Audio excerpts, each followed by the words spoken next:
Hello hi ನಮಸ್ತೆ friends, ನಿಮ್ಮೆಲ್ಲರಿಗೂ simple ಗೃಹಿಣಿ ಇಂದು ಚಾನಲ್ಗೆ ಸ್ವಾಗತ ಸುಸ್ವಾಗತ. ಇವತ್ತಿನ ನನ್ನ ವಿಡಿಯೋ ನೋಡ್ತಿದ್ದೀರಲ್ಲ, ಇದು ಯಾವ ಸೊಪ್ಪು ಗೊತ್ತಾಯ್ತಾ ನಿಮಗೆ?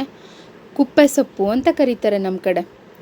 ಈ ಸೊಪ್ಪನ್ನು ನಾವು ಬಳಸೋದ್ರಿಂದ ನಮ್ಮ ಆರೋಗ್ಯಕ್ಕೆ ತುಂಬಾ ಒಳ್ಳೆಯದು. ಇದರಲ್ಲಿ ಹಲವಾರು ಔಷಧೀಯ ಗುಣಗಳಿವೆ.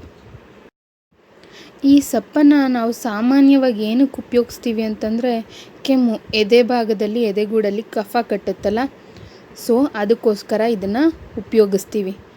ನೋಡಿ, ಈ ರೀತಿ ಒಂದು ಗಿಡ ಇದ್ದರೆ ಸಾಕು. ಇದು ಅದ್ರ ಹೂವುಗಳು ನೋಡಿ ಈ ರೀತಿ ಇರುತ್ತೆ.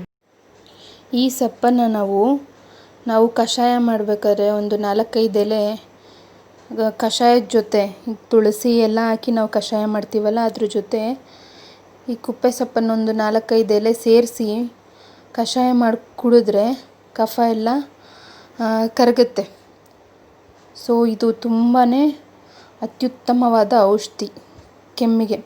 ಮತ್ತು ಮಕ್ಕಳಿಗೆ 1 ವರ್ಷ ತುಂಬಿದಂಥ ಮಕ್ಕಳಿಗೂ ಕೂಡ ಕೆಮ್ಮಾದಾಗ ಈ ಔಷಧಿನ ಕೊಡಬಹುದು, ತುಳಸಿ ಜೊತೆ ಸೇರಿಸಿ.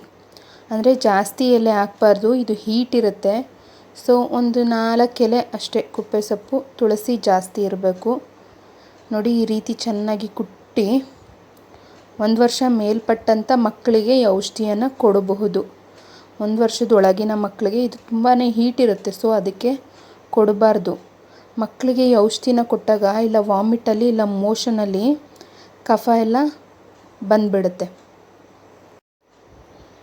ಈ ರೀತಿ ಸೊಪ್ಪನ್ನು ಕ್ಲೀನಾಗಿ ತೊಳೆದು ಚೆನ್ನಾಗಿ ಕುಟ್ಟಬೇಕು. ಇದನ್ನು ಕುಟ್ಬಿಟ್ಟು ಅದರಲ್ಲಿ ರಸ ತೆಗಿಬೇಕು.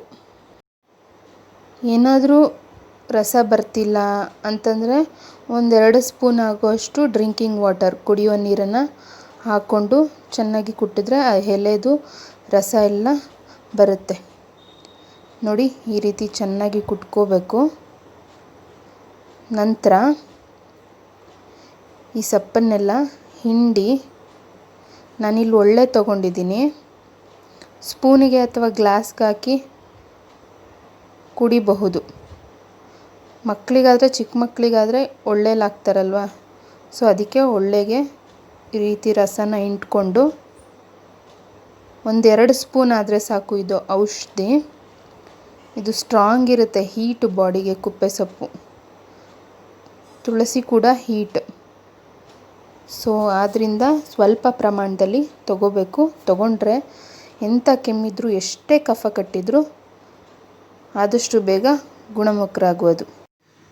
Please subscribe my channel, share my videos and like my videos. Thank you all.